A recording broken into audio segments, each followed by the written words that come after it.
Let's go. Let's go. All right. We are back. And tonight we're going to finish up our week with Endzone. It's you know what? I was looking at my monitoring and I was wondering why on earth is there background noise? And it's because I haven't turned off the game audio. I was trying to figure out what's going on here. And then it worked out that it was that I've not managed to turn off the game audio just yet.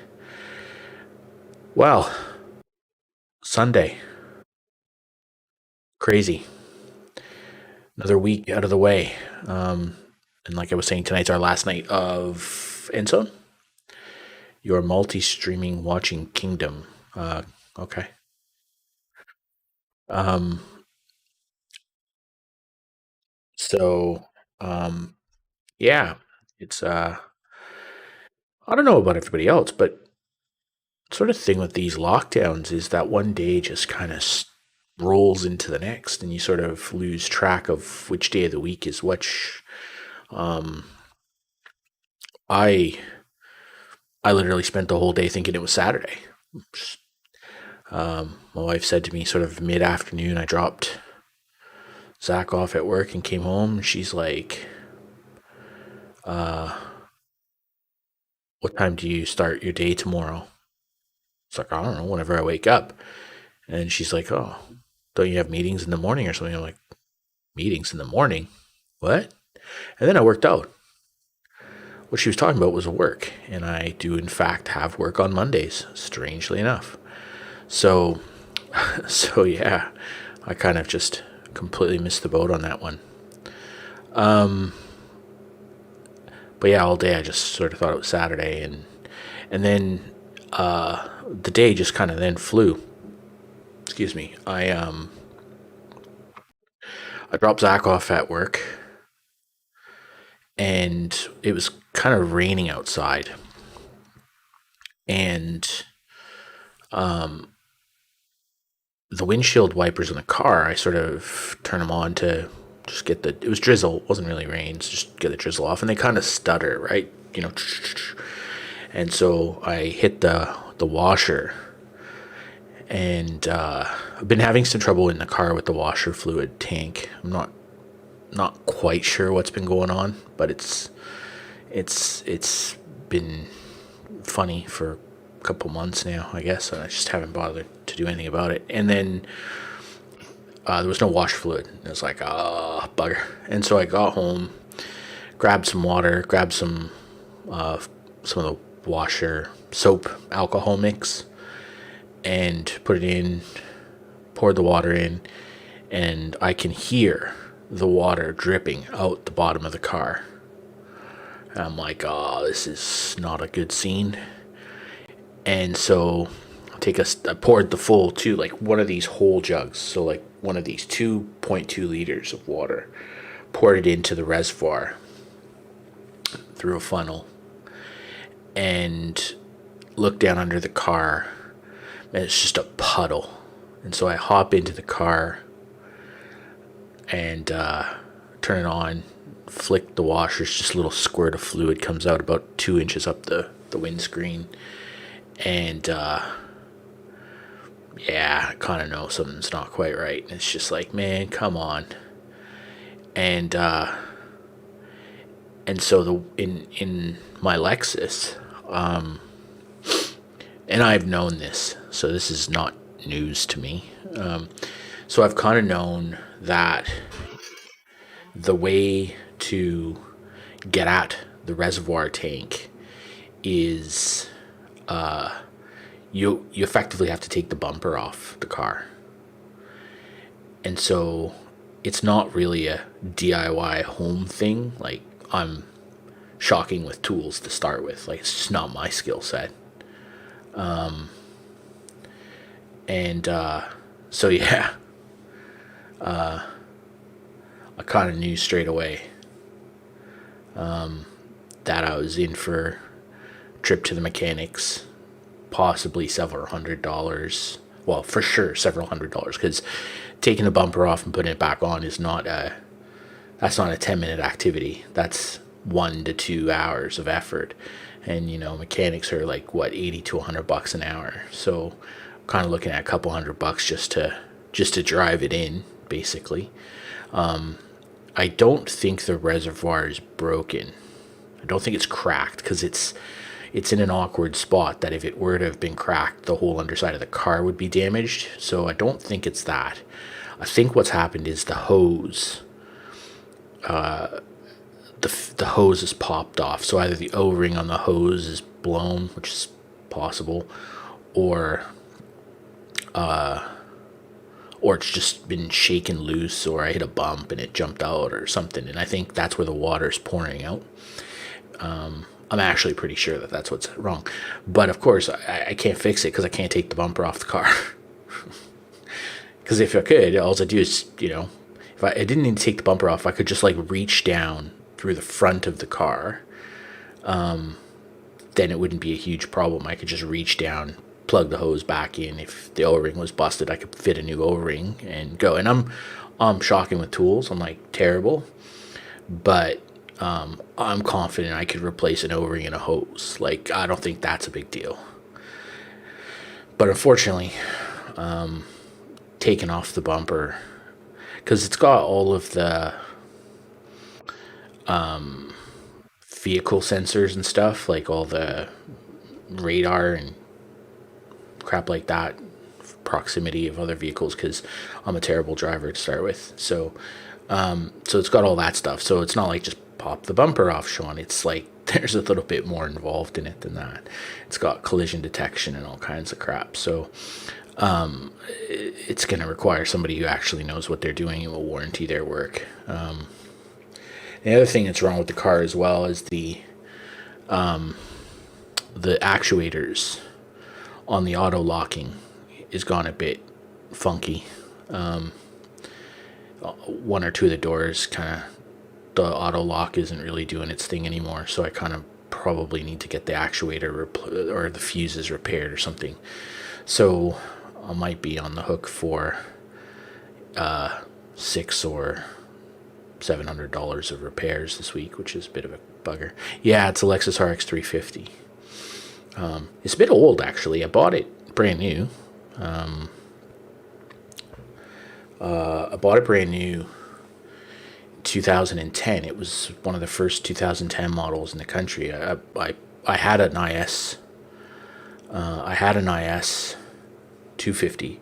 I had one of the first IS 250s ever released in Australia. I bought it off a brochure, in fact, and we had that for about 2 to 3 years. And Zach came along, and as he was getting bigger, he was sort of getting 6-7 years old, and he was getting bigger, and so the IS was not really family sized, and so we had to move up. And in fact, we actually took the IS to the local Mercedes dealership, and I walked in, and I was wearing shorts, running shoes, and a t-shirt, and I had no socks. I was just wearing like casual running shoes, and I don't know. I think I just kind of the Mercedes dealership is close by, so I just kind of popped in, and I really wanted to get I forget what the model of the Mercedes SUV is, the family size one. I really actually wanted one of those. I was like, yeah, we'll pick up one of those. And then, I don't know, the sales guy looked at me and must have thought, well, you're a rat. You can't afford to be in here. And, no, CX-9, I don't think so. I think it's the MX or something like that. He just didn't take me seriously. And so I kind of got insulted. And I went back to the Lexus dealership, and the dude who sold me the IS was there, still working there, and he was like, "Hey, how are you?" And he remembered me and everything. And I walked out with the RX, not even in the country yet, and yeah, I walked out signing an order for one, and traded in the IS to them as well. They gave me a good deal. But you know, probably the only other. I don't know much about cars. I don't like them. I think they're a tool, and I'm not fascinated by them. I just like comfort. So, I looked at a Jaguar, and reliability on the Jag is not its strong suit. But from a sales perspective, it was an awesome experience. They turned up in the IS, and the sales guy's like, "You can take the loaner home." I'm like, "What?"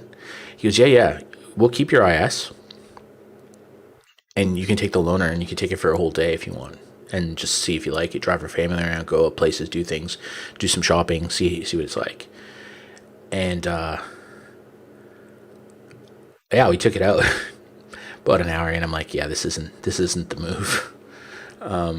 And so we drove it back, and we're like, no, bro, this is good, but not us. This is not an us vehicle.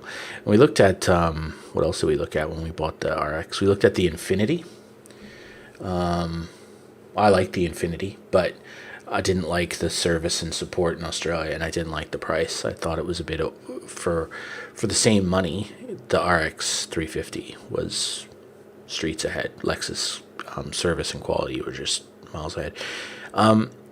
The thing about Lexus, which is interesting, is that it mostly uses Toyota parts, which is good, right? Because Toyota parts pretty standard. But Lexus also have certain parts that are not Toyota parts, and when you have to get Lexus parts, it's just highway robbery. It's just shocking. And to use the Lexus dealership for repairs, forget it, man. Every time I would go in, so for the first 3 years, 3 years, it was 3-year warranty. So the first few years of warranty, if anything was wrong, and there was very, very rarely anything wrong with the car. To be fair, the Lexus is ridiculously reliable. For the first few years, it was fine. And then it fell out of warranty. I couldn't extend it. There's no extension. And basically, it was disgusting what they try and charge. It was just wrong. And I remember I took it in its 5th year for a service, and they because it was out of warranty at that point, and it came to about $3,000 this service. I had to have new brake plates, so not just the brake discs, but I had to have the drums replaced. And it was just, I just walked out and I just said, it's like, I feel dirty. And so I've never taken it back. And the thing is they hit me with this bill. It was like $3,500. And they're like, you can, we'll do a good deal on a trade-in. So they tried to sell me a new car at that point. And I was like, you know what? There's like 40,000 kilometers on this car at that point, or 50,000 kilometers on the car at that point. I'm like, I don't need to trade this in. This will last me another couple of years. And yeah, it was not a pleasant experience. So I never took it back. And then two or maybe 2 years ago. Yeah, it must have been 2 years ago. The I was doing my annual pink slip service, and the mechanic that I use now, he said to me, we should probably consider changing your your discs on your brake. They're kind of worn. And so not just the brake pads, but the disc. And the discs are, I think for the Lexus, they're like $600 each or something. It's just ridiculous, the price. And I'm like, man, I don't know. These are like 2, 3 years old. I can't envision I need them replaced again. He goes, it'll pass the service this time. He said, but next year I wouldn't be so confident. And I'm like, yeah. He goes, but we can grind them. He said, we can kind of grind them down and you'll get another couple of years out of them, but then you will absolutely have to replace them. So we did that. I think it was like $200 or $300 or something to do that.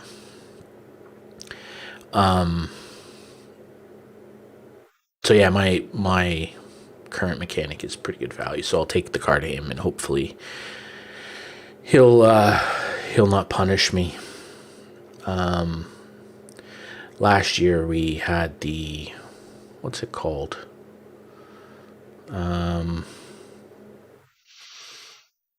I don't know, something failed. We were in the thing that does the electricity, that converts the spinning engine into the electricity.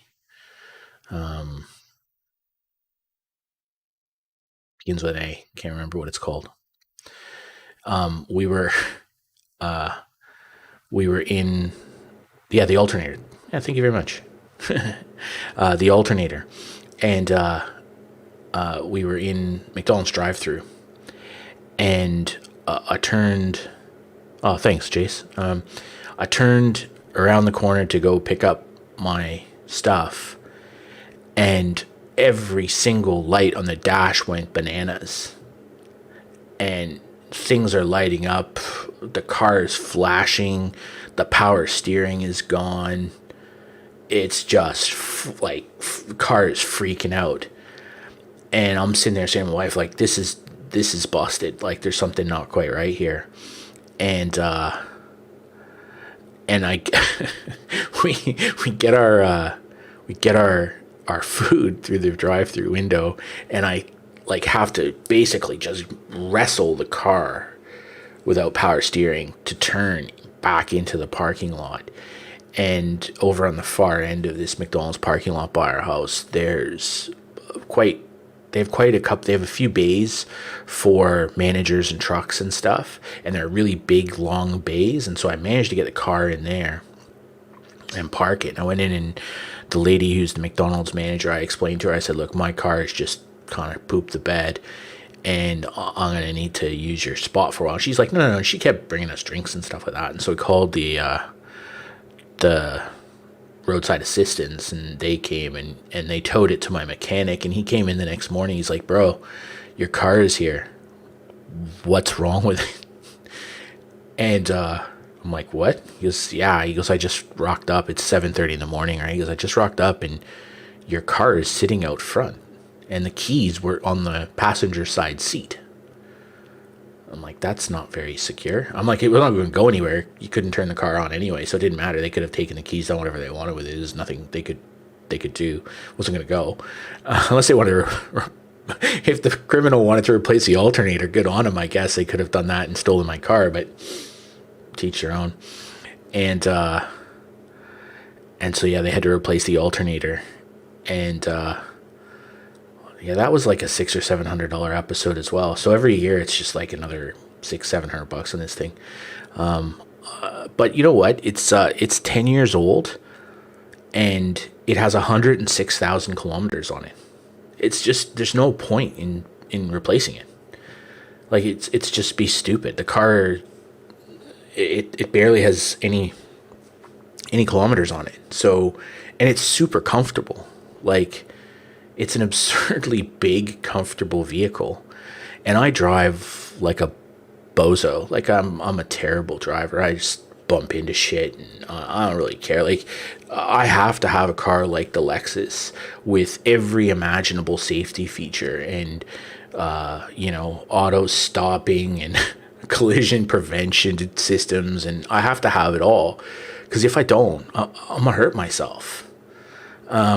So, so yeah, the idea of going out and dropping, 100 grand on a new Lexus doesn't really excite me right now.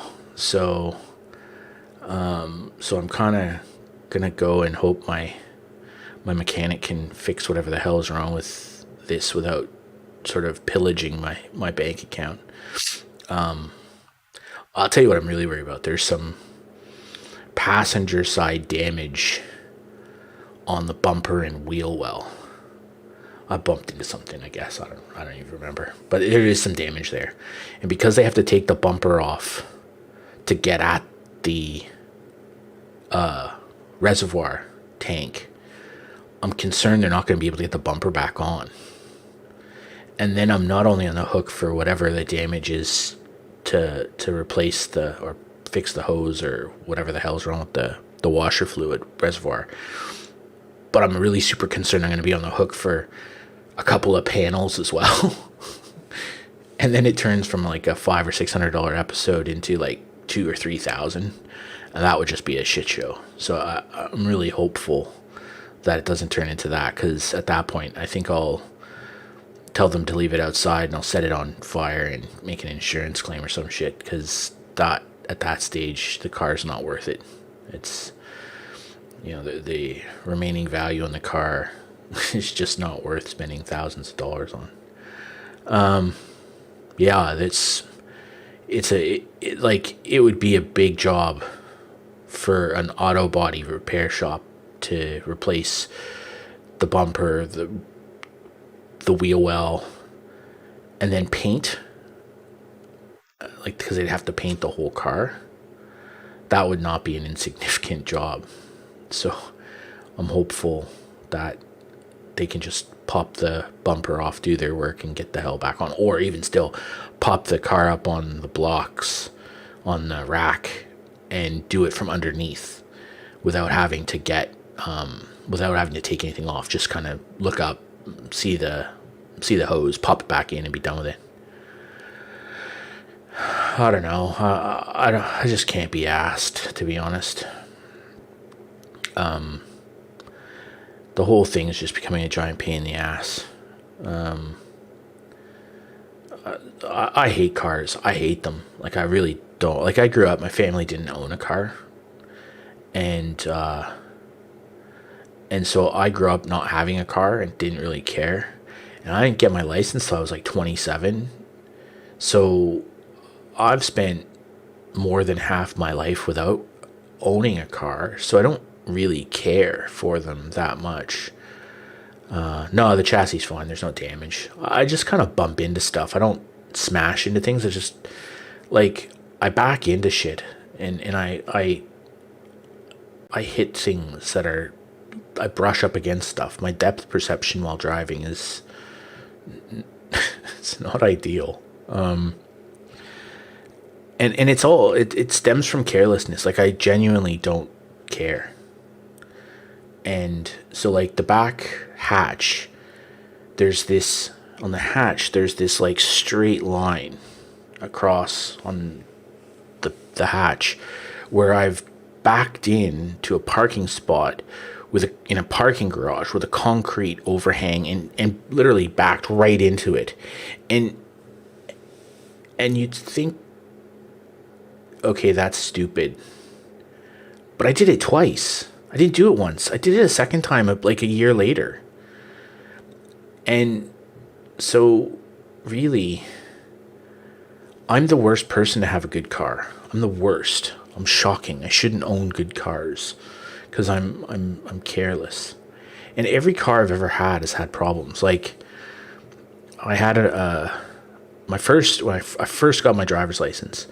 Even before I had my driver's license, I bought a Holden, what are they called? Holden Vectra. It's a German Opel. And I was still on my L's, and I bought a brand new car. Like I brand new, like right off the Holden lot. Drove it off with somebody because I had my L's. A $28,000 car. And the day before I was due to go get my license, it was an Easter Monday. And I was down southwest of Sydney somewhere. And I was turning right. And as I turned right on the light, some kid ran the solid red and smashed into the front of the car and did $12,500 of damage to my brand new car that was 2 days old. The insurance hadn't even been registered yet. And the only thing that saved me was the guy who I was driving with, because I was on my L's. He was a fireman, and the car directly in front of us at this turning light, it was in Maroubra, and the car directly in front of me at this turning light was a cop car. And the cop car was turning on the green arrow and saw that this kid in the oncoming traffic wasn't going to stop. And the cop car just managed to race through the intersection. And I followed him out, and I had no shot. I was just head on. And so luckily the police officer had seen it all. And so it wasn't, he was just like, they immediately fined this kid on the spot for whatever that was. And then the next day, it was on the Tuesday, I had to go get my driver's license. I had all kinds of like bruising from where the seatbelt had pulled me and all kinds of stuff. And I still managed to get my license, which was cool. I had to borrow a car though to do it, which was crazy. But yeah, the kid, he had a new car too. He had a Holden Commodore. He had a brand new Holden Commodore, and his insurance wouldn't cover him because it was his fault, and or his comprehensive wouldn't cover him because it was his fault, and he copped a fine or whatever. I don't know. I wasn't that involved. Anyway, he sued my insurance company and said I was an L-plater, and therefore it was my fault no matter what. And my insurance company took it to court, and I had to go. I was going to go to court, and the day before the court case came due, my insurance company called me and said, "No, his lawyers have dropped the case because the police officer and your friend Nick, the fireman, both were going to testify, and so he was never going to win." And so his lawyer obviously thought, if we can get them in court and the cop doesn't turn up and his witness doesn't turn up, then we're good. But they were apparently both going to go, so this kid dropped out. So that was my first car. That got repaired, and then we had Zach, and they sued my insurance company. They didn't sue me. I don't give a shit. And then we had Zach, and so we bought a Holden Commodore. Yeah, we bought a Commodore, brand new Commodore SS. And I'm not kidding. The third day I had it, a guy bumped into me out at the airport. I was at a red light, stopped. We just picked my mother-in-law up from the airport, and we were waiting at a turning light, red light, and this dude just drove up the back of us. We'd been stopped there for several minutes, and he just smashed up the back. He just wasn't paying attention. And I was hot, man. I was livid. And I hopped out of the car. And I was like, what is going on here? And he basically immediately went like this and said it was his fault. He wasn't paying attention. And so he there was no damage to my car at all, not even a scratch. But it was hilarious, absolutely hilarious, because the Holden Vectra that I had before, I was at Chatswood Shopping Center, and I was going down the circular down the circular spiral parking lot to get out. And as I turned one of the corners, the wheel fell off. The front passenger side wheel fell off the car. And and so the mechanic, I made them take it back to the Holden dealership. I made the tow truck take it to the Holden dealership. And I turned up and I found the guy who sold me the car about a year and a half earlier. And I found his manager and went like, what the hell is going on here? How does a wheel fall off a car while you're driving? And so the manager was a former service guy. And he said, I think I know what's going on here. And we went down to the service area and he showed me, they had the car up by this point, and he showed me and he's like, look at here. And he's pointing up and he's pointing at the bolts that hold the wheel assembly. He said, look, it's sheared right off. It's cracked. And when one of the bolts cracked, it put pressure as I was turning the corners and it snapped the other ones off and they all fell off. He said, I don't know how it cracked. And then it turned out that Holden had a defect registered.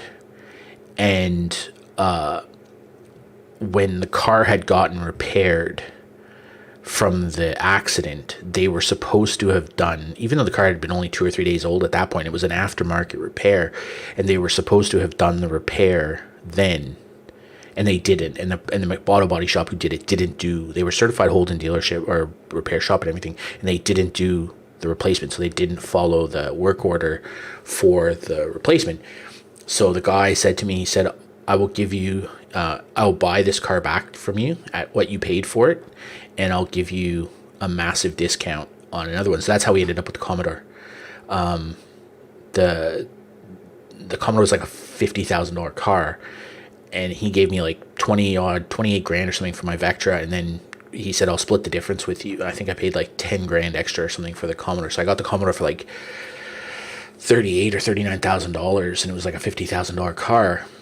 And I had that for maybe a year, and it was the biggest shitbox ever, man. It was a horrible car.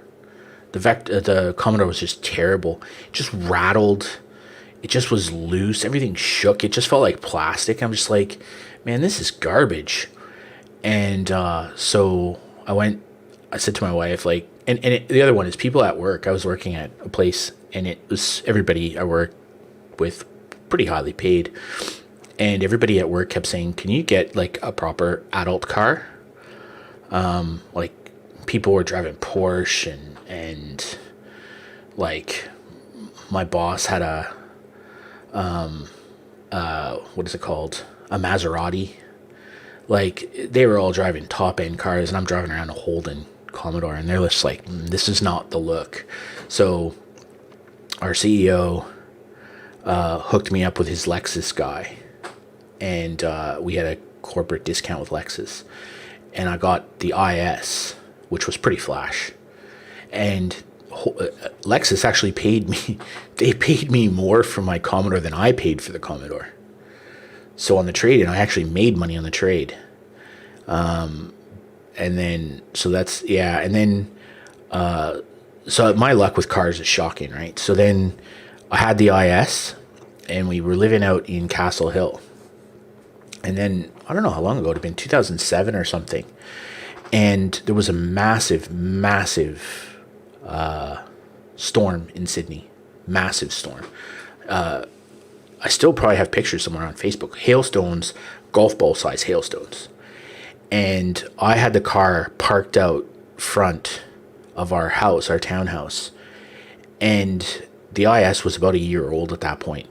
And every single panel on the car, bar one panel, the passenger side rear wheel well, every other panel in the car had to be replaced. And the IS was like $72,000 or something, and it was about a year old, and it was $32,000 of damage. If it had been $2,500 more, they would have written the car off. And And so it took, and because, I mean, every car in Sydney got smashed up, and you could drive around Sydney for 2 years and see cars that looked like they had been peppered with golf balls. So yeah, every car, and so it took 5 weeks or something to get my car repaired, and we were living out in Castle Hill, and I was working in Crow's Nest. It was awful. I was having to taxi in, and it was like, it's like $100 a day or so. It was just crazy. And so that was the IS, and then I switched to the RX, and then I'd had the RX for about 2 or 3 years at that point, and we were living in where we are now, in the area. We were living in a different place in the same area, and I had to go to work early, and so I whipped out of our car park, drove to McDonald's for like breakfast or something, and then was headed to the office, and I was passing our apartment, and this Kiwi dude, it's like 7 a.m, he pulls out into oncoming traffic, and I kind of move, and then he weaves right into me. So I got no chance. Like, there's nothing I could do. He's just whipped out into the oncoming traffic, and then changed into my lane. The whole passenger side of my car just wiped out. And I get out of the car, and I'm just sitting there going like this, like, what have you done, bro? And he gets out of the car, and he says, "That's just completely my fault. I'm not awake." And he gives me his number and everything, and we trade insurance details. And I get I get a call from, it's North Shore drivers. It's even worse. And I got a call from my insurance company. So I lodged this stuff, and then I got a call from my insurance company that afternoon, and they said the guy who I got in the accident with has written a letter. He had a really nice BMW too. He's written a letter basically saying it was his fault. He's written a letter to his insurance company, and they forwarded it on to my insurance and say he was at fault. And he accepted full blame. And it was great for my insurance, but was wild. So yeah, every single car I've ever owned has had some kind of a problem with it. Where I've hit some, and then I've bumped into shit in this car. Like I hit the parking garage overhang twice. I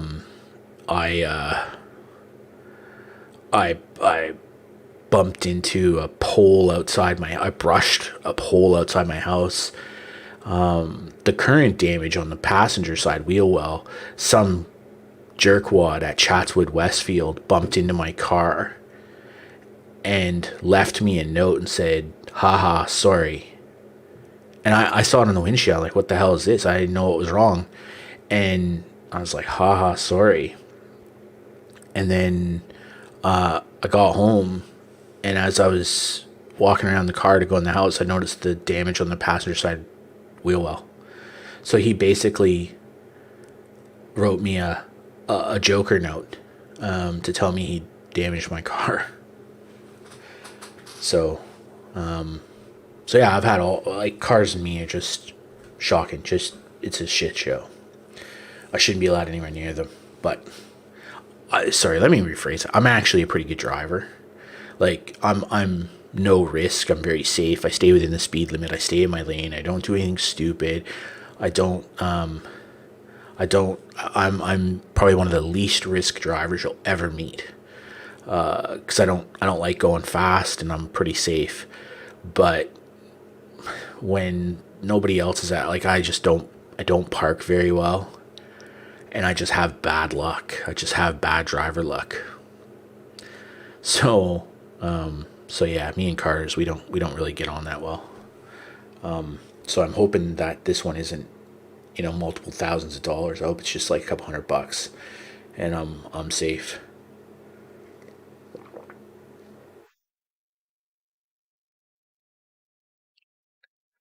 It's a bummer. Jason left. I was gonna tell him something. So, do you notice any difference in the audio today? Because I've made a bunch of changes to the audio on the stream. So I changed the EQ a bit to try and, I think at least, make my voice sound less robotic. It sounds a little bit more natural, which is good. But I also added in. I took out the noise gate, and I added in the the RTX voice SDK. So the the 3070 and all the 30 series Ampere cards have an AI capability to remove background noise, and because I was noticing that sometimes on stream my keyboard is quite loud, and it kind of is distracting, and so I played with the expander and the noise gate and stuff to try and limit some of that sound. But it's crap because it picks up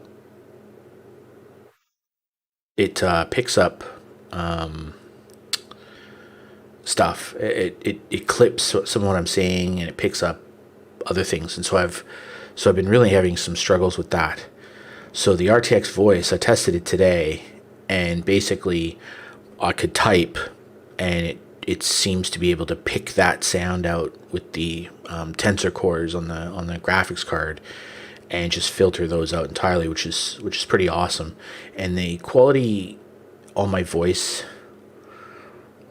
it's not. I notice it because I'm listening for it, but if you weren't really listening for it when I'm talking, you can't really tell, and it's only when the keyboard clacking is happening. And so all this back here, this is all new gear that I haven't got around to unboxing yet. Like, there's a new keyboard in there, there's new speakers in there, there's other crap that I haven't gotten around to unboxing and setting up yet, and I still have more coming, so I kind of gonna do it all in one hit. I got monitor arms and stuff, so I'm gonna do it all in one go. But the new keyboard is low profile, and I'm a little bit concerned it's going to be quite noisy. It's brown switches, so it's not super clacky. It's not like blues, but it's not reds either. So they're not completely soft. And I don't think they have O-rings to dampen the sound. No, it's not tax return gear. No, no. It's the keyboard is a birthday present. So the keyboard was my son and my wife bought me that for my birthday. The speakers are, because wearing these headphones all day make my ears a bit too spicy, and it gives me ear infections, so the speaker will allow me to not have to wear headphones all day. What else is there? Oh, there's a headphone stand, because I kind of need somewhere to put my headphones. They're just sort of sitting on the desk and stuff, and I don't like things laying on the desk. And then I have a camera mount. Sorry, I have an iPhone mount for a tripod, and I have all kinds of stuff. But yeah, no, it's not tax return. It's not tax return. I don't have time to do tax returns yet. It's too early. I got till October. I struggle to do the census. Tax returns. That's what accountants are for. Figure it out later on. And also it'd probably cost me money. I won't get anything. I'll actually probably have to send the government of Australia money. So yeah, but I gotta get to it. Anyway, hopefully, in the next 10 days, I should have unless this car thing is absurd.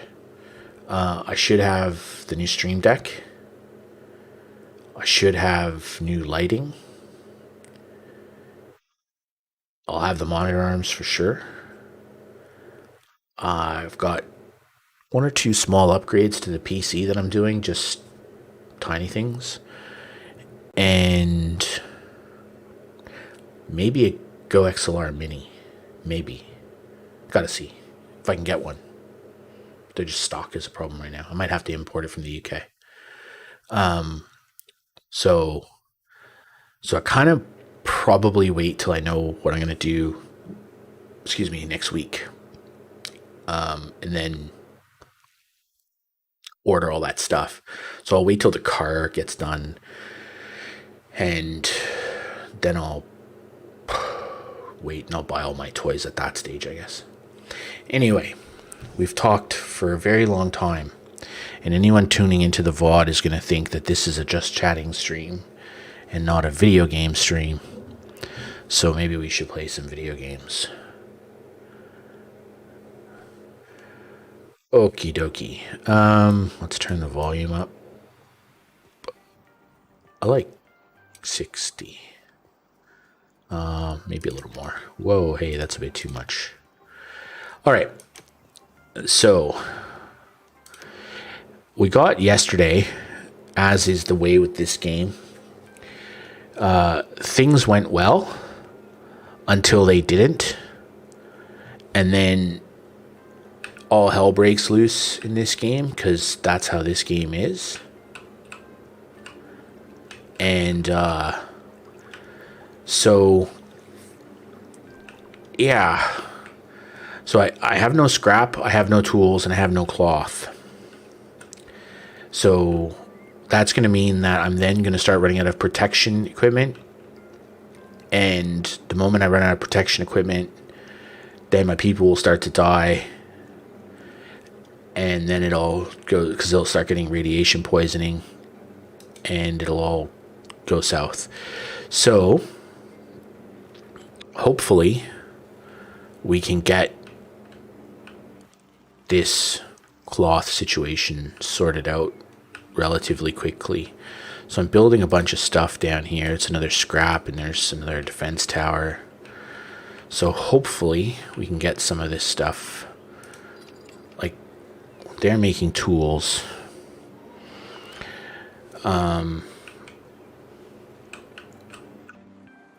So I think I've just basically ruined myself. But anyway, we'll see. It's the last night we're playing this, so if it doesn't go well, we'll just stop playing. We'll just quit. All right, so let's see what happens. So the protective equipment, as I suggested, is still going down. Food and water is good.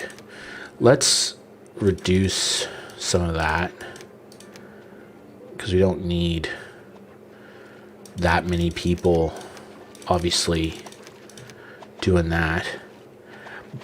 But I have everybody I need on this. So what am I gonna do here? How am I gonna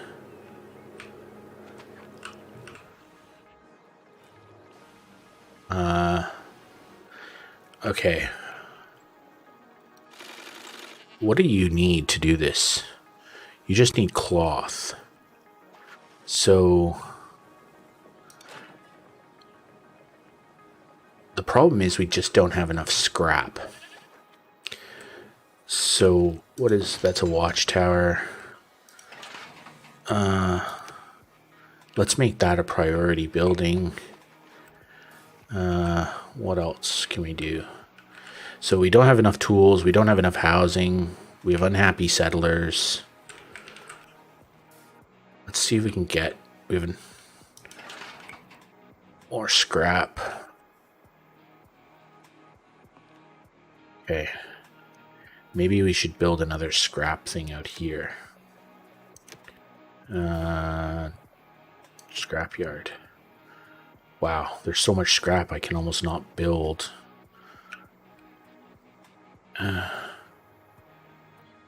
Okay, let's do that, and let's build a warehouse next to it. Okay. See, the problem with it is that I'm so far away now. Like, we've cleaned out so much scrap that we're starting to run out of scrap.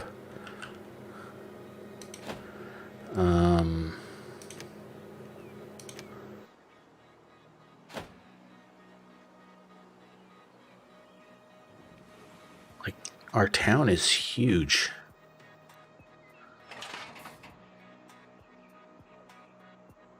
Okay, so we're gonna have to move their working area.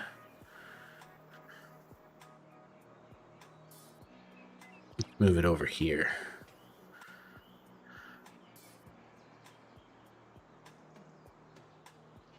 All right. Hopefully, we'll start turning a corner on some of this. Otherwise, we're in lots of trouble. I'm gonna just have to only do cloth or something.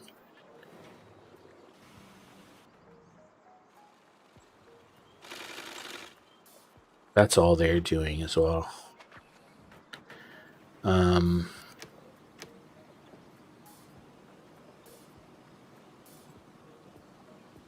Yeah, we're just not producing enough scrap at the moment. Maybe if I can I turn off everything and just let scrap build up? Is there a way to just stop everything? How do I stop?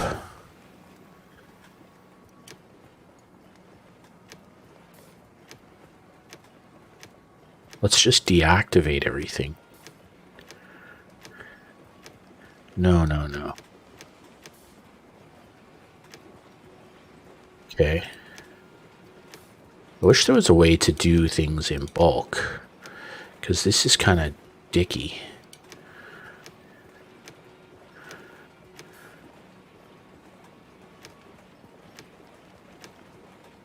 Okay, let's pause the game and just do this. We'll just collect scrap, and we won't do anything with it for a while, and we'll build up a stockpile of scrap.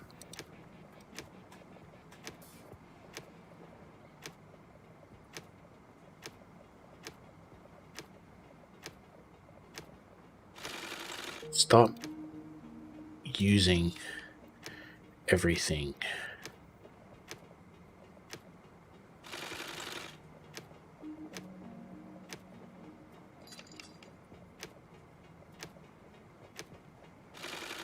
I wish there was just a way, like I said, to do this across everything. Okay.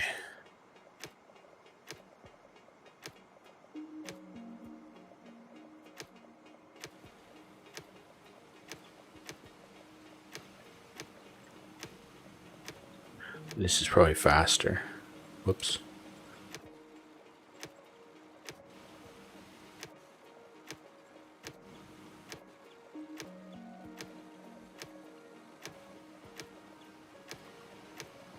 Okay. Oh, wait.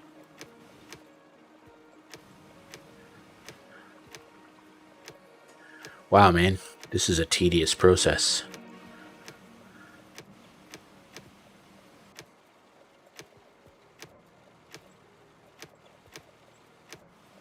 This is not fun. Okay, so that's everything there. Now, what are you guys? Okay, so let's go to 1. Okay. We'll just turn them all off.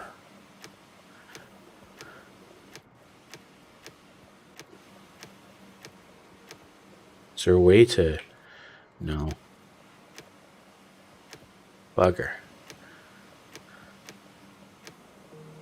I wish there was a way. Because having to go through every single one of these... This is not that fun.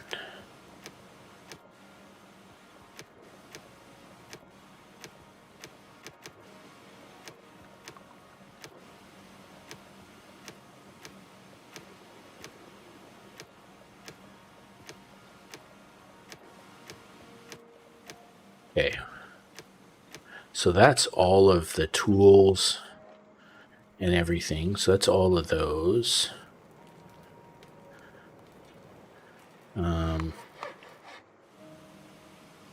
They're all paused. What are you guys? Cabins. Okay, so I've paused everything. Now let's see what happens here.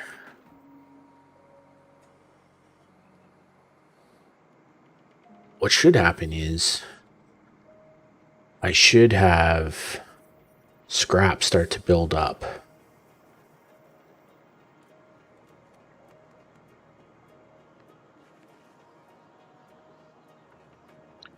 So the cloth is starting to build up.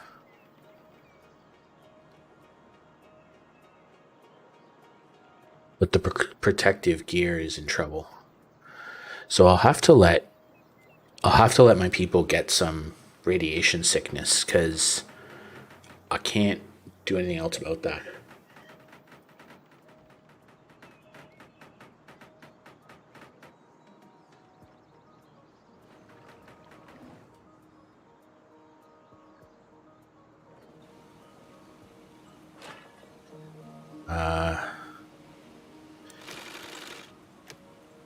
Maybe I'll turn that. I'll go to number 1 and I'll turn him on and I'll let him make some stuff because I have cloth. But straight away the cloth starts to go away. As soon as I start making 1,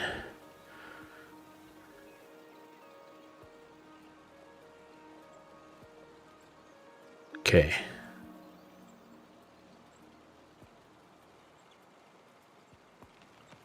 This is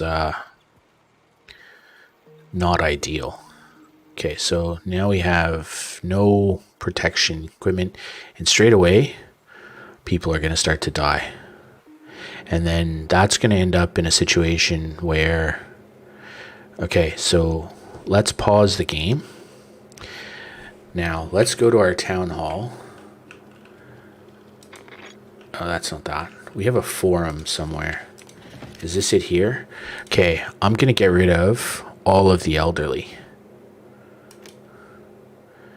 Yep. And I'm going to institute birth control.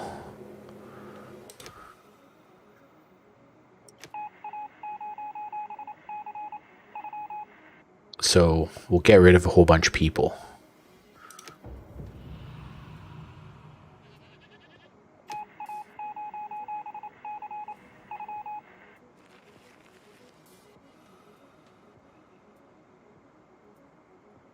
I don't care what they think. Okay, so we got rid of, well, we should have gotten rid of a bunch of people, but we didn't. Okay, so so the other thing I'm going to do is I'm going to create a gather scrap task. Yeah, and I'm going to move that somewhere over here maybe. Gather scrap. Why is there no people doing this? What are you talking about?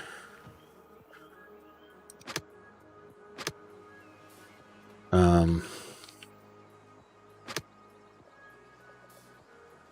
don't know how that can't be. There's so many people. Wait, what? Why did they all become builders? Like, I want 40 people going and collecting scrap.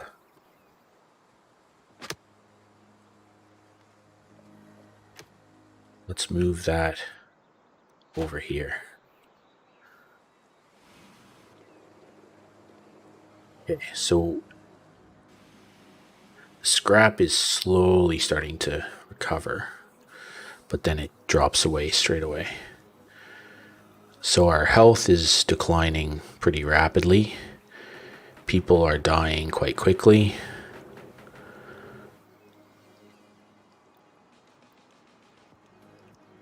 So what that's going to mean is we're not going to have, like,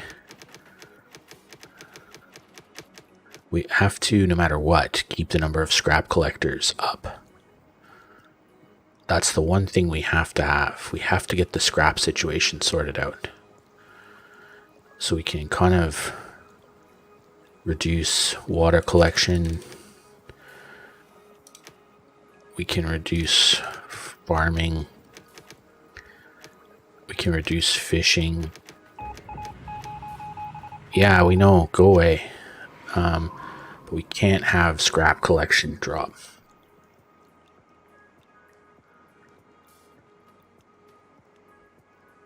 Don't need that many people in the militia. Go get scrap metal. So we've lost already 10-15% of our total population.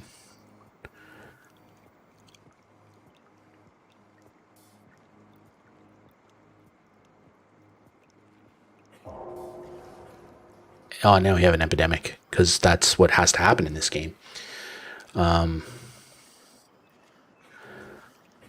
I'm not quite sure what I need to do. I don't know.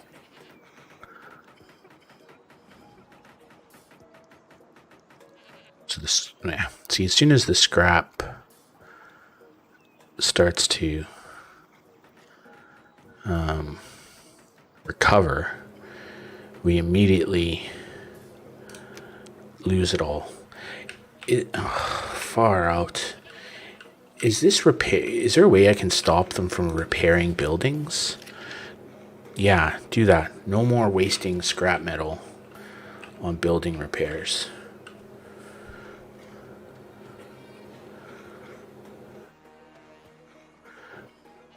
Okay. Not even that, like... Okay, so our scrap is starting to recover. Once we get to a couple hundred scrap, then I'm gonna turn back on some of the tailor or the refinery to process cloth, and then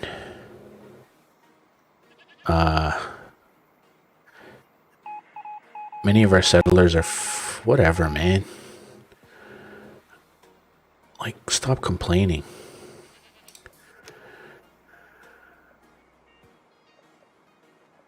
Okay.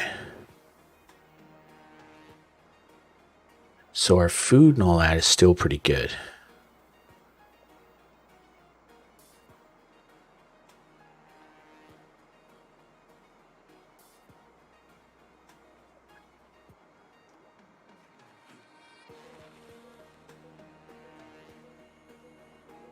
We really need to get that up a little bit higher. And then I can start slowly turning on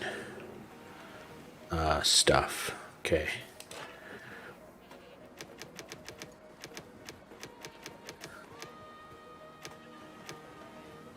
Okay. You can go back on. You can go back on.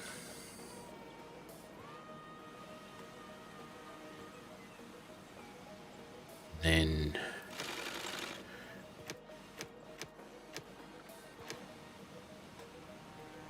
we'll turn that guy on as well.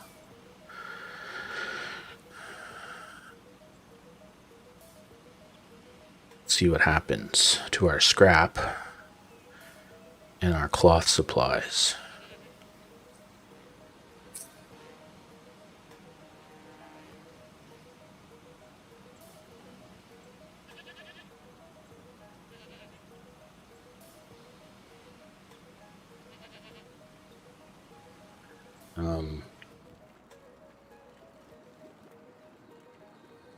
Like, where are the scrap machines?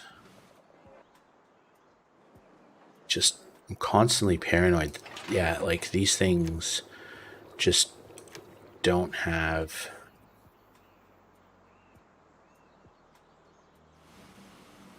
anything to work with.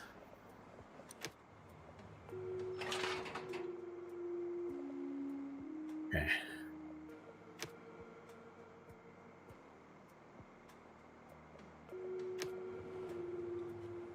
So you got stuff. You still got stuff. I'm actually going to move you here. You're pretty much out.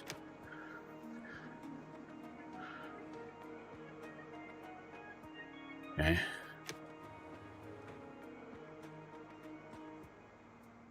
You still got stuff. Yeah, see, this is the part that annoys me.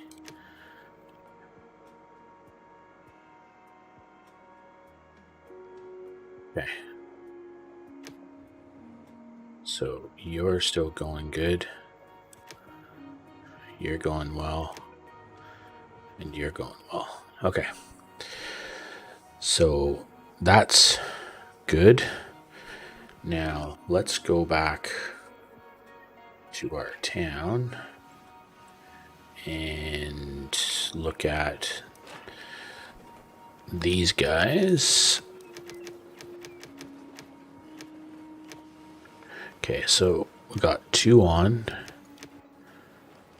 Let's turn on 4 of those. Let's go.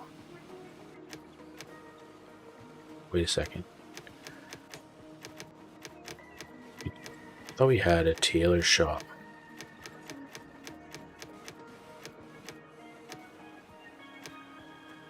Okay. Let's turn on 2 of those. We'll start seeing if we can start making some more protective equipment before, because we're really going to start having trouble here when we run out of children.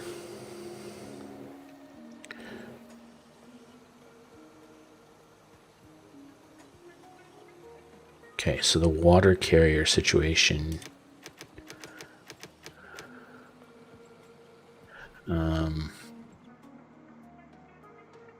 Where's that task?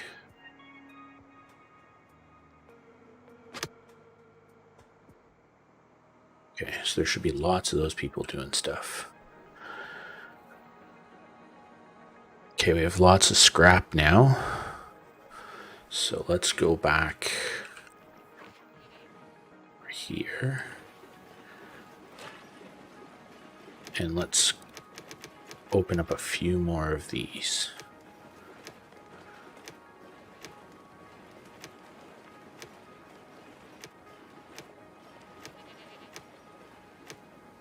Okay, so we'll open 10 of those up and we'll see what happens to our scrap.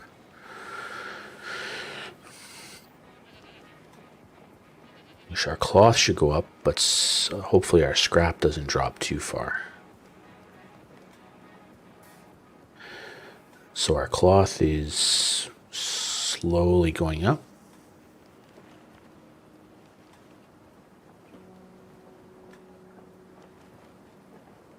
How's this going?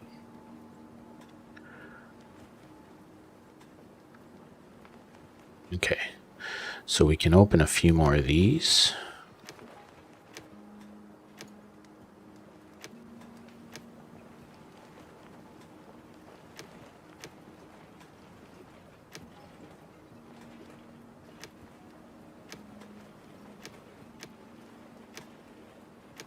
Okay, so let's make sure. So all of our recyclers and refiners have people. So our scrap is still going up. Oh, I'm going to get a sandstorm and all my buildings are going to stop. Like, this is just punishing, man. Come on. I'm trying to... Okay. Why do these keep getting turned off?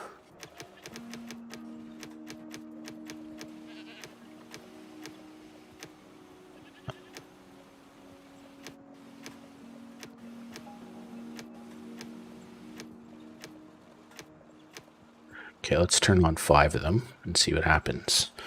So our tailors, we have lots of those people working. What's the state of play with our buildings?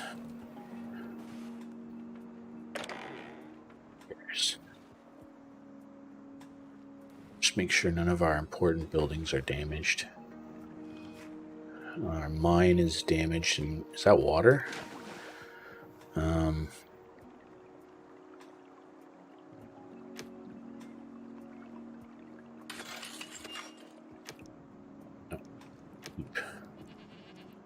Okay. So we have cloth.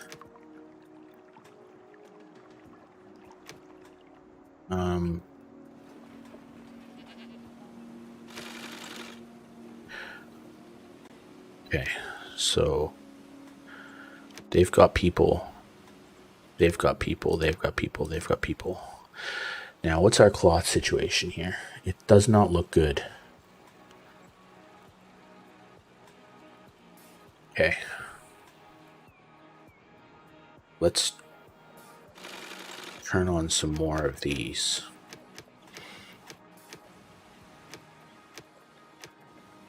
Ah, so those have all been working. Interesting. Okay.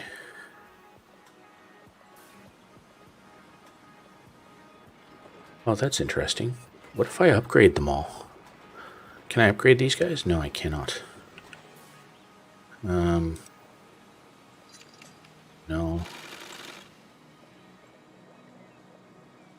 Okay, so that's being upgraded.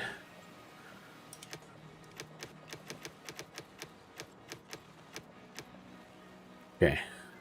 That's in the process of being upgraded.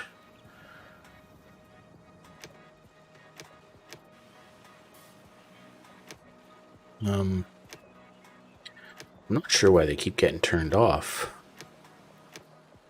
I turn them on and they keep being turned off. We're at a cloth again. Okay, so the recyclers.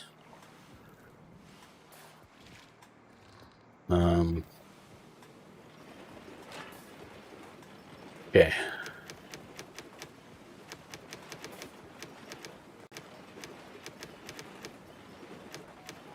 Okay, let's turn on some more of these.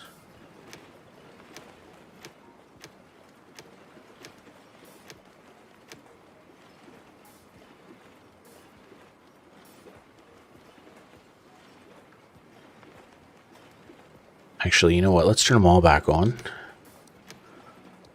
And they're all making cloth.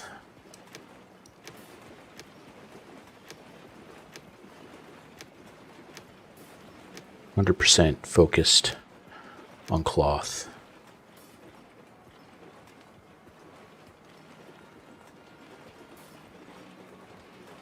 We kind of... Oh, okay. So our population is seemingly stabilized somehow.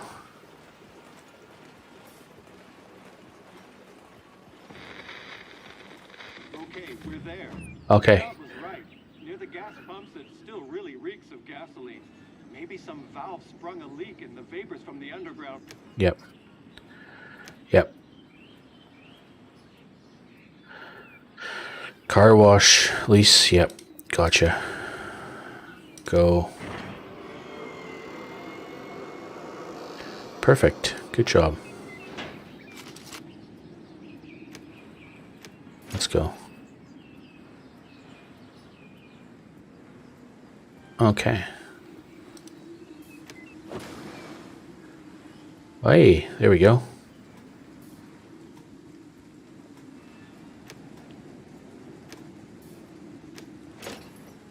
All right.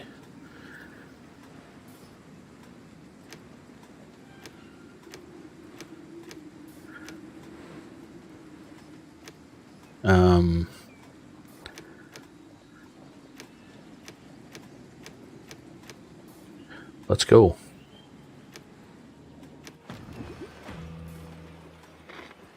All right. So, may as well look at some research here.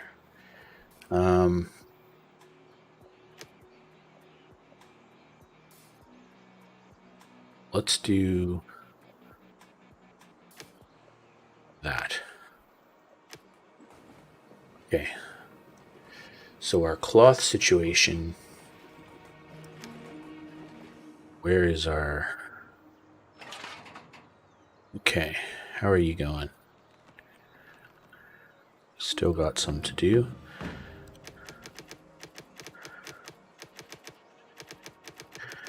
Let's increase our production to 10,000. I want to have lots of scrap. I don't want to be short at all. Yep, I hear them. Oh no, no, no, no. No. Come on, man. Not what I wanted to do.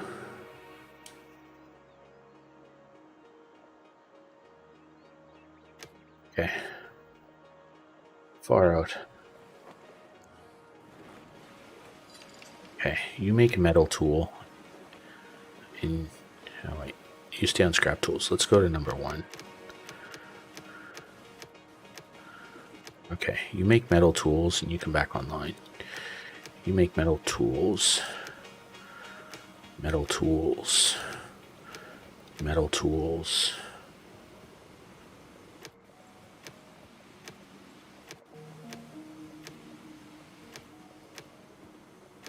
Okay, there.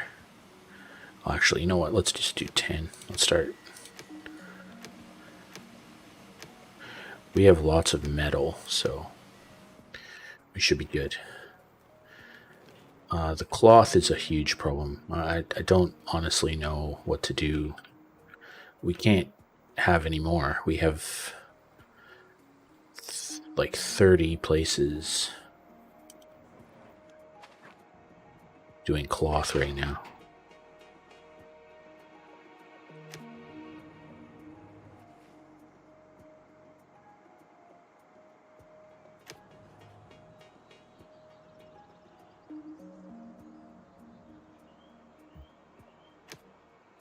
Let's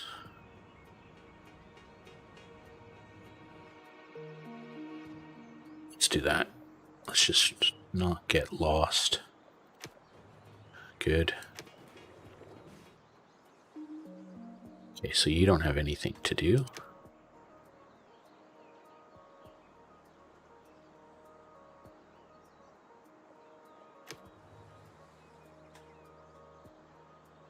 You're good. You're gonna run out of stuff to do here in a second.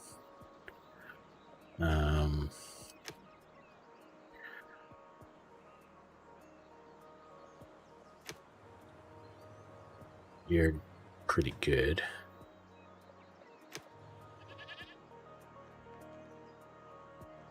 Pretty good.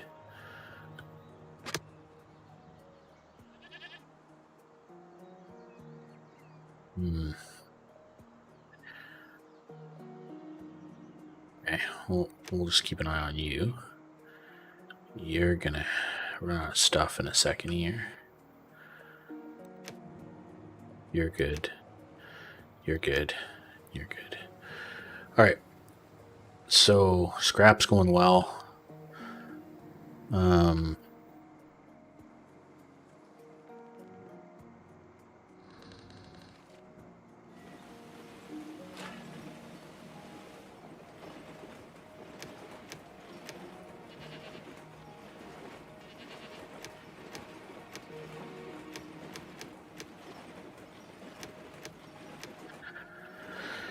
Let's make all the cloth. And what else can we build? How are these places going for their upgrades? Oh, there's recyclers, eh? Okay, so what if we build more refineries?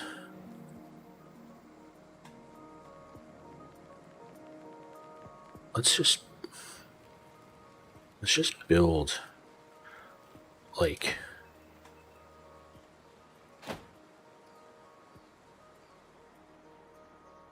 I know this is a bad idea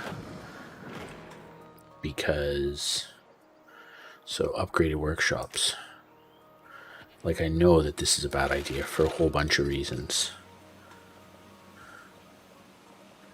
What did I just do?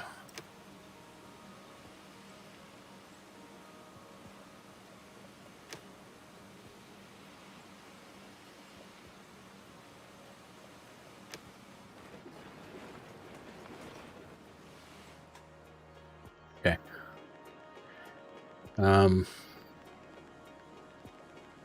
So we have all of the cloth again. So where are the tailor shops? Why are these things continuing to close? I don't understand.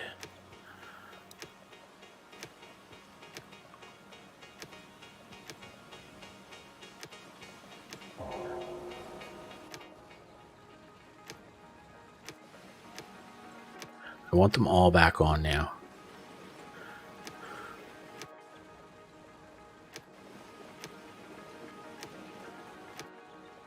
Don't want any of them off.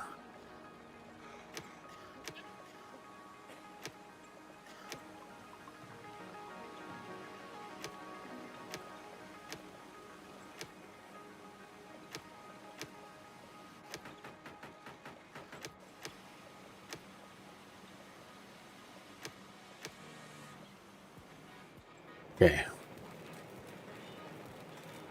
And our scrap is going away again. That's a worry.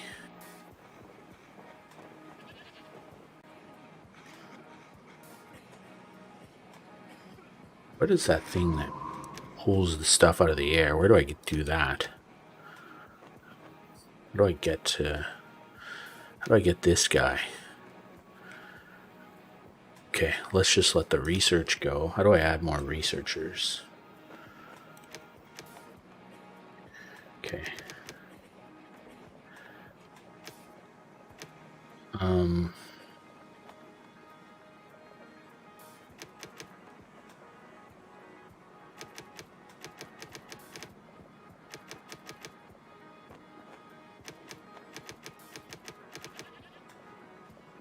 I see. So now we're getting into this situation where we're starting to run out of people to do stuff.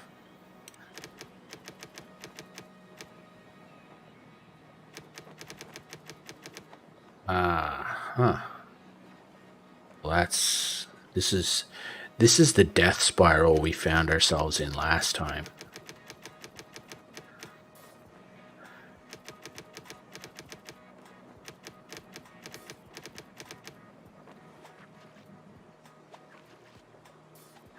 Where we just didn't have enough people. Okay, so we're gonna have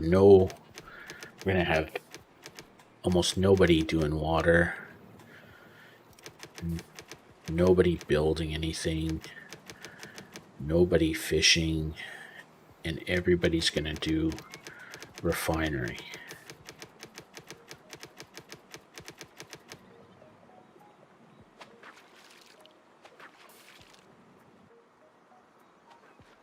Gonna catch even less fish and less water, or less farming.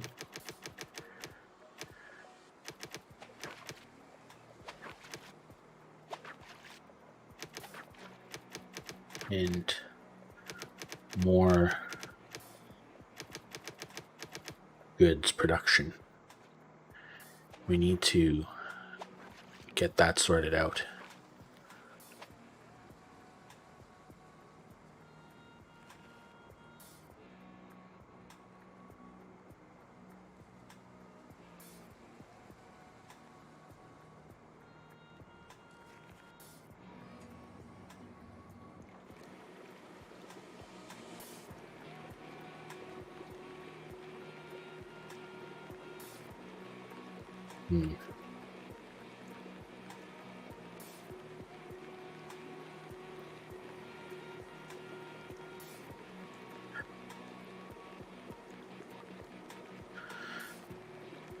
Okay, we're gonna go back to the town center, and we'll just allow things to be repaired again because I don't care anymore.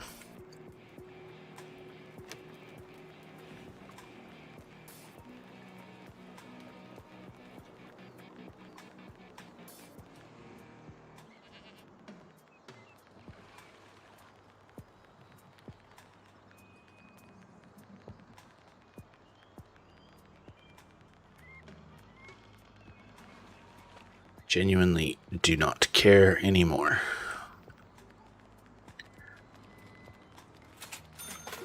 Go away.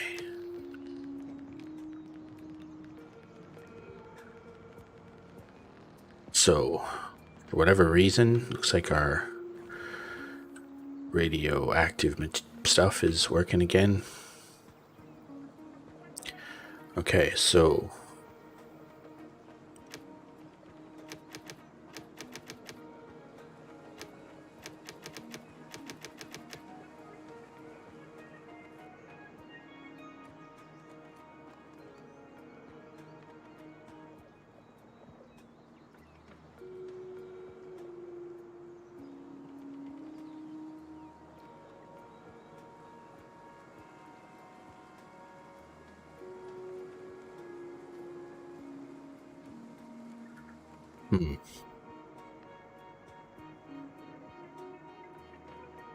food supply is dwindling.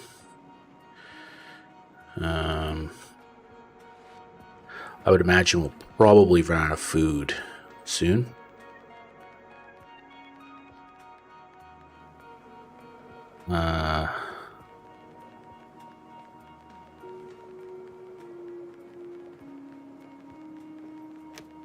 We don't really need many herbalists anymore. Let's just go get more cloth. Yeah, kids can be stupid. Our dead can pile up, don't care. Let's just start. Let's wear a cloth again. Good job.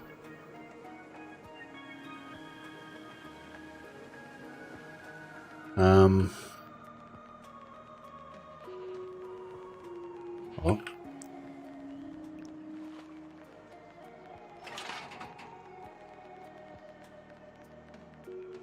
Okay.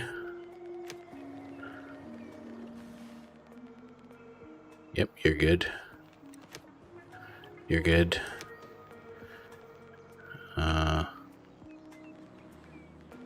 You're not really good.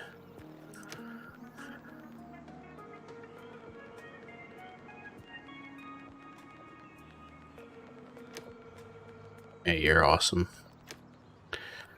You got nothing.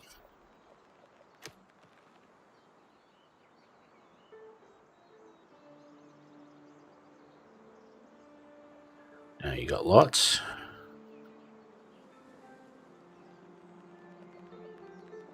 You're okay. You're fine. You're fine. You're fine. Yeah, you're alright for now. Okay, so the scrap guys are doing okay. Cloth is building up. Our PPE is building up. Our health is improving. But the scrap is going down again. I think that's because we're repairing buildings. So let's look at what the state of... Okay, so... We have... Oh, we were one short. Come on, man. Settlers with no tools.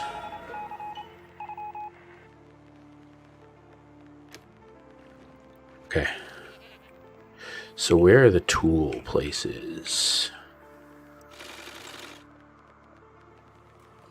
Okay, so let's start turning those back on. Let's start making scrap tools. No, metal tools.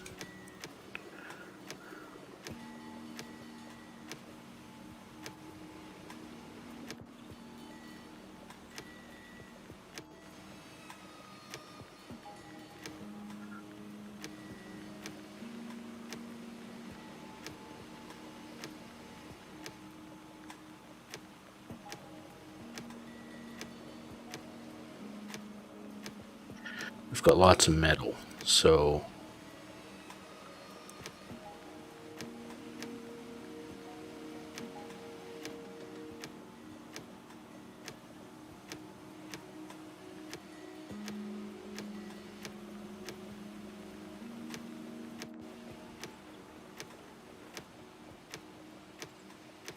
Just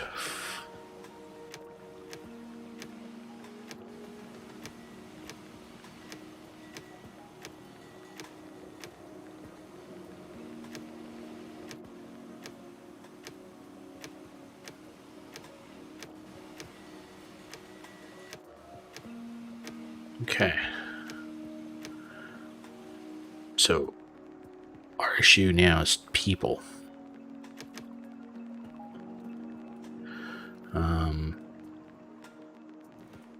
Food and water is diminishing, which is fine.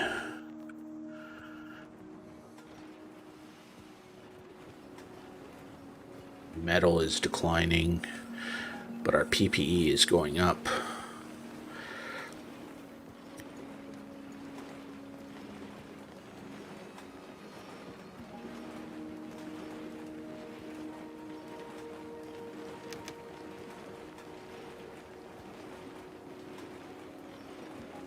So our cloth is declining again.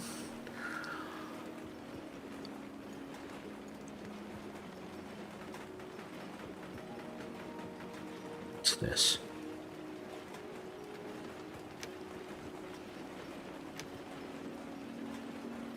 Okay. At some point it'll be good when we get some water again. Oh, there we go.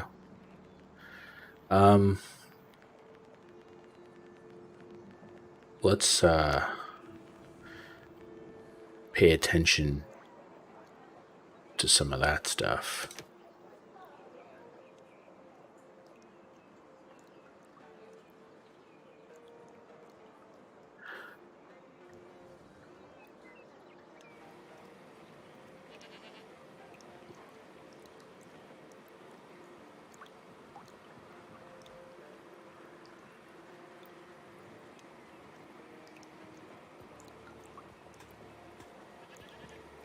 Okay, so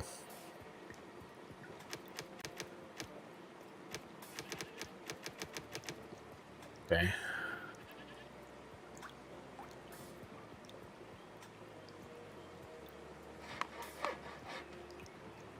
So we have more wood than we know what to do with.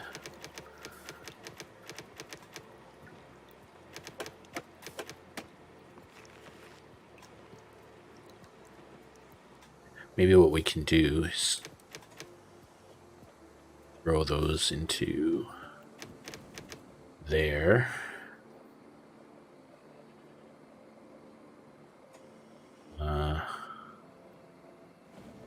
Really don't have anywhere else to take people from.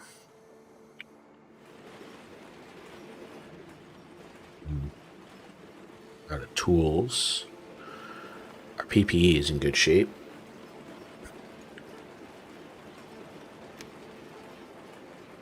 Not sure why it's saying we don't have any PPE, but we certainly do, because at the end of the day, it says we have...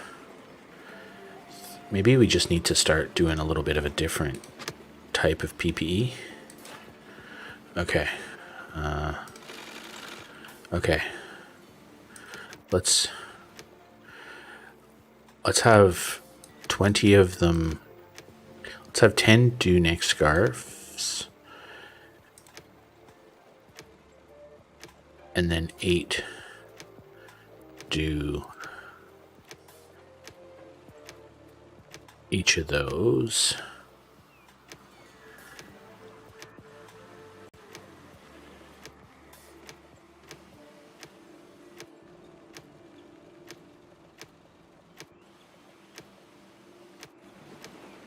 Okay.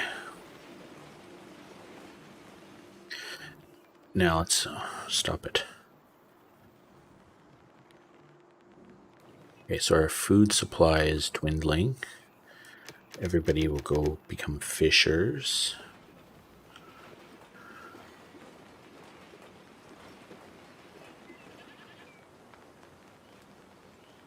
I think if I run out of food and water at this point, I think I'm going to pack it in, because this is turning into a bit of a gong show at this point. I'm going to have to slow down on the collection of scrap. and try and lift the amount of food we're producing.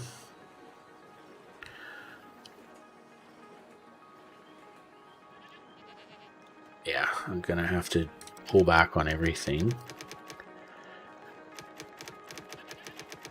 and try and get people fed.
So it doesn't matter how much more stuff I put into protective clothing, how much more of it we accumulate.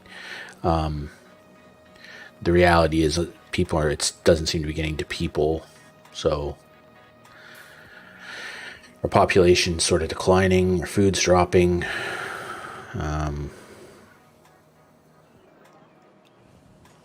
So this is going to go the way of the dodo here pretty soon, I could imagine. Why are you not working?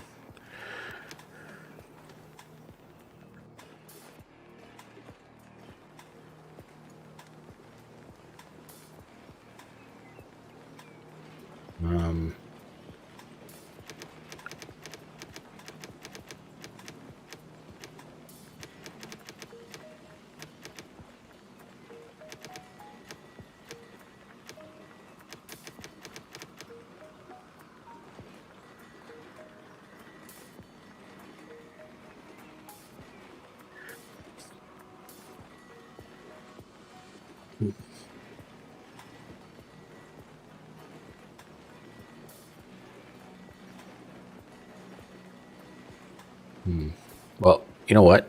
Let's go faster. I kind of don't care at this stage.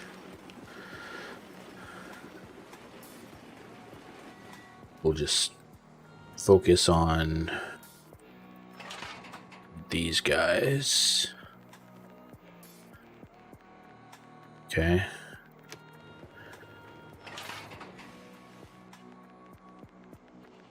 Yep.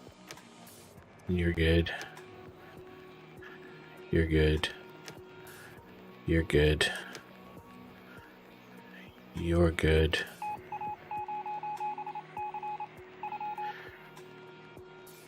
Whatever, man. I gotta focus on other stuff that's more important right now. Yep. Yep.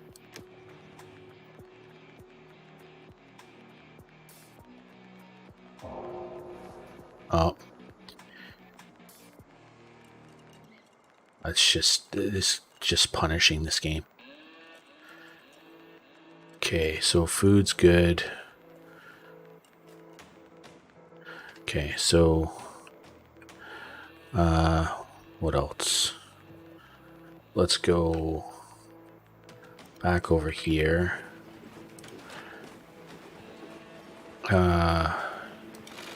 Here. Okay, so let's make that 8, and then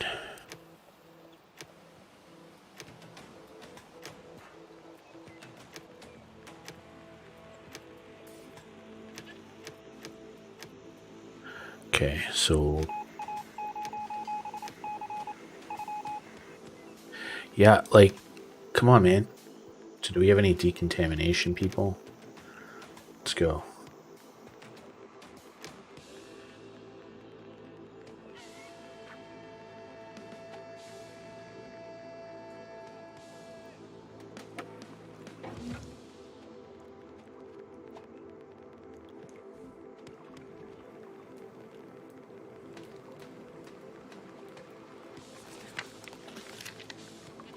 What's going on with the buildings?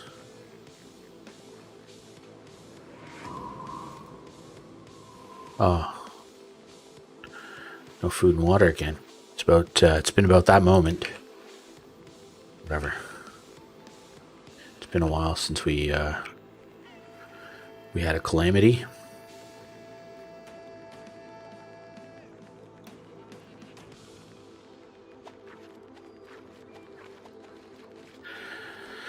Yep, this is a bit painful.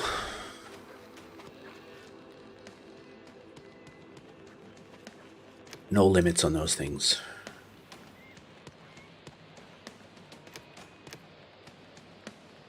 No restrictions. Let's just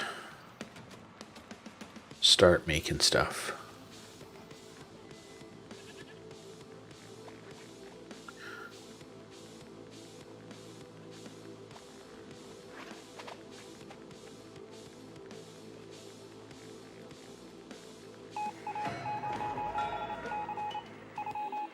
Yeah, great.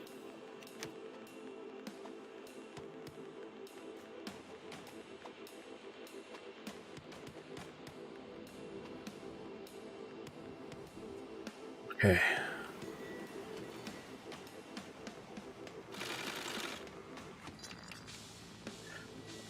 Okay, so we're gonna make at least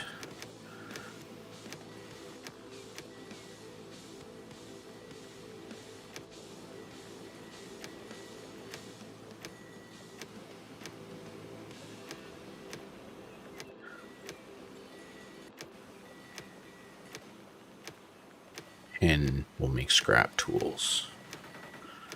Okay. What do we got here? Let's get some technicians. Let's get some refinery happening. Let's get some tailors happening. Let's get some of our scrap collectors going.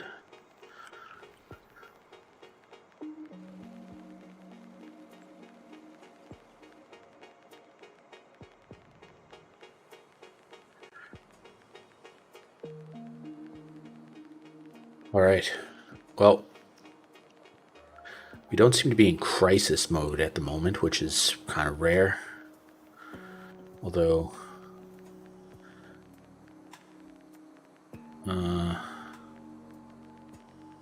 increasing PPE is good. Yeah.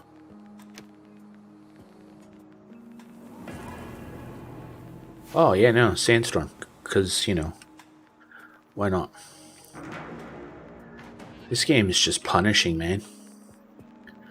Like, it's like Tarkov. You just, in the middle of a drought, I get a sandstorm. It quite literally is like Tarkov.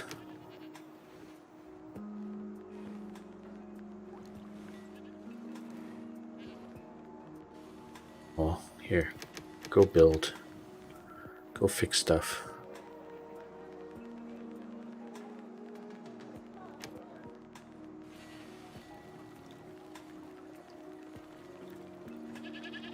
Gather herbs to... Like, are you joking me? I've got... I don't understand.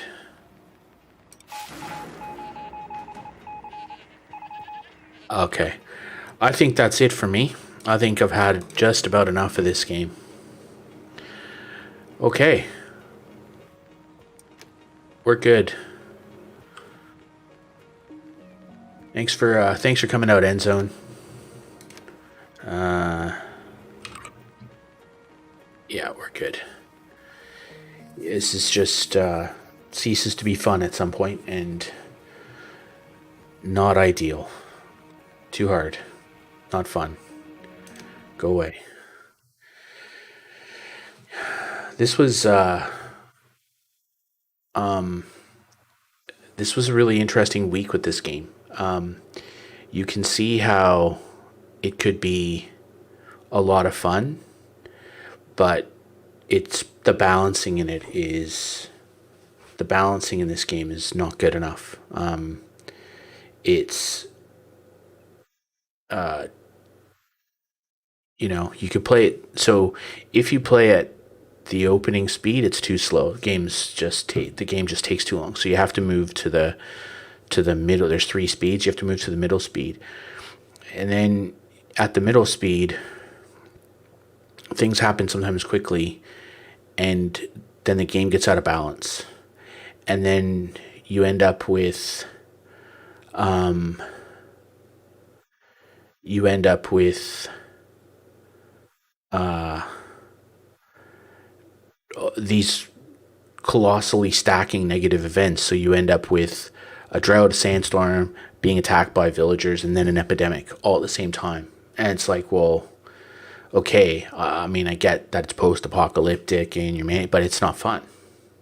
And then if you play at the highest speed to try and move things along because you think you've got it balanced, then you start getting hit by all those things again at the same time, and now it's unmanageable because you just have so many things broken, and things start toggling on and off on their own, and there's no explanation as to why. There's so so this game is a classic example of some of the problems with early access, right? So this is an early access game, so you have to give the developers a bit of conscious leeway that the game is effectively still in beta, but it's for sale. So they're selling the game, and it should be updated more frequently. So they created a new, where is it? Steam. So let's go. Come on, man. Where's Steam? Okay. Your wish list, or my library, maybe. Anyway, is it still there? No, I suppose it's gone because it's what's it called? Endzone. Okay, so it's in my library. So the game came out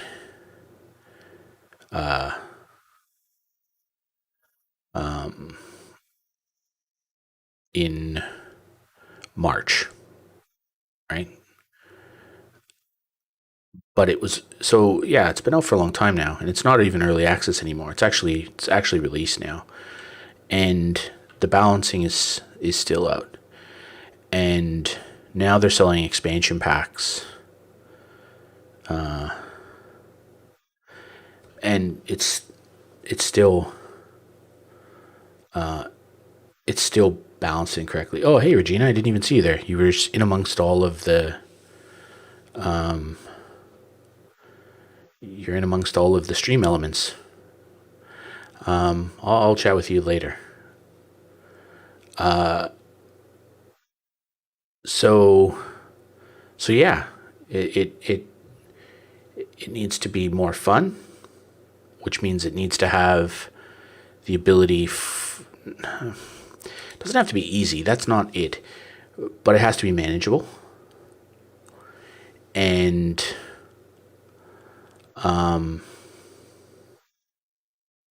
yeah, so I think it just needs a bit of balancing still, but whether or not it gets it, I don't know.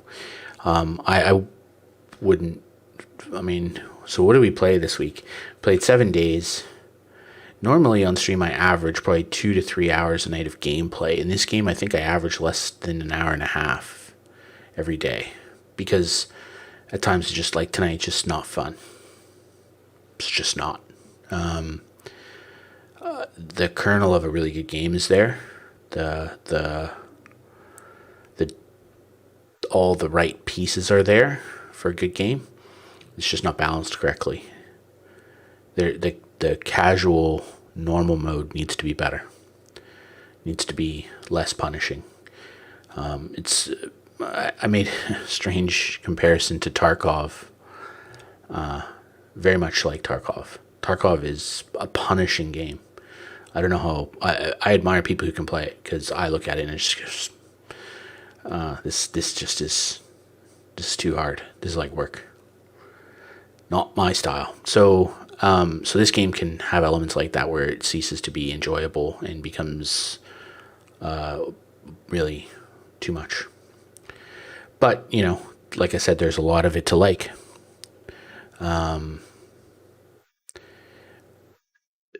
Yeah, there's a lot of good ideas. The flow of things is clever. If there were less droughts, less epidemics, that would be better. You could focus on things more, and I'm not sure the balancing of items and stuff. Things just suddenly start disappearing. You can't produce enough cloth, for example, to make enough protective equipment as your village gets too big. It's lots of things like that. It's like, I guess somebody needs to play test it more or something, and make good feedback, and show it. So I don't know if it'll get fixed or not. Hope so. It's pretty good. I don't mind the game, but unless that stuff gets fixed, I won't play it again. But anyway, tomorrow's Monday. What'll we do this week on stream? This week on stream, there's a few new games I want to play. Patron is coming out later in the week, and I want to play that one for sure. And City of Gangsters is out, I think, Tuesday or Wednesday. And I think it's Tuesday US, Wednesday my time. And I kind of want to play that, but I'm not sure if I want to play it for any length of time. I might want to just try it out and see how it plays and go from there. So this week, coming up, we might have a few different games. Oh, also, Season 5 of Call of Duty Cold War and Warzone come out. I played a bit of Cold War on the weekend. It's Cold War is what it is. The stoner is good fun in Cold War. If you can, if you don't mind playing with the stoner, and it's max in Cold War. It's not awesome in Warzone, but in Cold War it's good fun. I played a game of Warzone today for the first time in a month, and this is a no cursing stream. It made me want to curse. It was, I played Payload, one game of Payload, first time I'd ever played it. It is just campy. Like, I know Jason comes in the stream sometimes. Jace plays.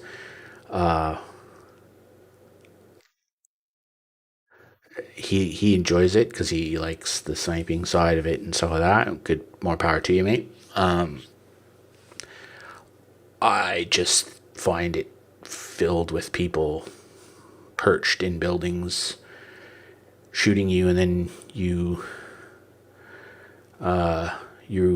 spawn, and then you have to run back to where the action is, and then you just get sniped, and you just do it over and over and over again, unless you camp and move slowly so you can snipe, and that's not fun either. And then during my one game of Payload, all of the chat in the game was talking about one guy in there who was clearly cheating. Like, he knew everybody on the map was, so he completely had wall hacks. And then another dude, he killed me 2 or 3 times, and I couldn't quite. And then one of the times I'm watching, and he's like tracking me. He's inside a building. Above him is a window, and there's a box, so he can hop up on the box and look out the window, right, on what's below him. He's down on the floor, staring at a wall. I'm outside across the street behind another wall. Like there's a brick wall, and I'm kind of crouched behind, walking along the edge of the wall. And dude is tracking me through two walls. And then as I get to the edge of where my wall is, he hops up on the box and is ADS'd at the edge of the wall and is shooting me as soon as I poke out to cross the street. So I don't know how many people are in payload on each side, but there were at least two cheaters in that game. So played Warzone one time in a month, and played the new game mode, where everyone assured me there's not a lot of cheaters in payload. I've not seen many. And straight away there's two. Oh yeah, that guy's doing the thing. Oh, that guy's got the premium hacks. It's like, no thanks, not interested. And the game mode payload, it's not fun anyway. I don't like it. It's not for me. It's I don't know, it's just like sitting in the top of a building, perched and shooting. I mean, some people do. Good for them. Jace likes it. Sure. I'd rather run around in multiplayer, get 45 kills and die 45 times. At least it's entertaining for 10 minutes. So I'd rather do that. Apparently my stand goal has been reached. I haven't moved. But anyway, yeah. It's a bit of a pity about this game. I was disappointed towards the end. I have to say the last 2 days of this, yesterday wasn't too bad, but Friday was not fun, and tonight wasn't fun. So it's a bit disappointing. You play the game for a week, and 2 or 3 of the nights of it are not fun. It sort of makes that talks to me that the strategy I have for how I'm streaming of picking a game a week, I may need to rethink that, because it's not. I can't do this. I can't do this. Pick a game and then it's not fun halfway through. Even Kingdoms Reborn, there were a couple points in that where it's like it's kind of boring. But that one was at least more. That one was, I mean, that is early release, and that is in development actively, and it's good fun, but it's not intense fun, so that's okay, right? It's okay when the game's not intense fun. This Endzone's intense, and it's punishing, so I need to rethink that, because if it's not fun for me to play, it's probably not fun for people to watch. So we need to make sure I don't do that and just change my plan. If I'm playing a game and it's not fun, and I play it a second night and it's not fun, just stop. Don't play it the next night. Just play something else. I got lots of stuff I can do. So yeah. And I think that sort of harkens back to the channel getting content and the stream being a live event supplement to the channel content. So there's things I got to work on, which is fun, which is the fun part of doing this.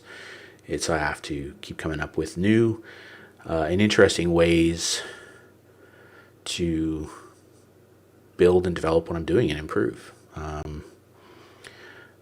You just get better every day, I guess, is the statement, and just keep refining the plan. If the plan's not working, make another plan, do a better plan, try harder. So, but anyway, yeah, I think we'll call it there for the evening, and we'll be back tomorrow. Have no idea what I'm going to play tomorrow, but I'm sure it'll be I'm sure we'll figure it out, and we'll see you here tomorrow, sort of 8-ish. All right, thanks for stopping in, and I'll see you tomorrow. Bye.